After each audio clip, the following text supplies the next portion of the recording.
Inarchive ng Senado ang impeachment case laban kay Vice President Sara Duterte kasunod ng pasya ng Korte Suprema na ito ay unconstitutional.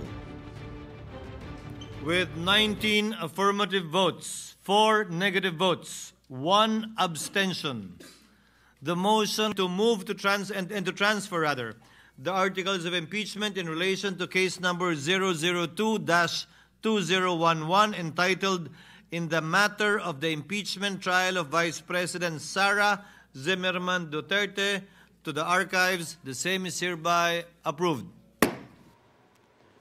Ang mga pumabor sa archive sa impeachment ay sina Senate President Chis Escudero, Senador Alan Peter at Pia Cayetano, Bato de la Rosa, JB Ejercito at Jinggoy Estrada, pati sina Senator Win Gatchalian, Bongo, Lito Lapid, Loren Legarda, Rodante Marcoleta, Erwin at Rafi Tulfo.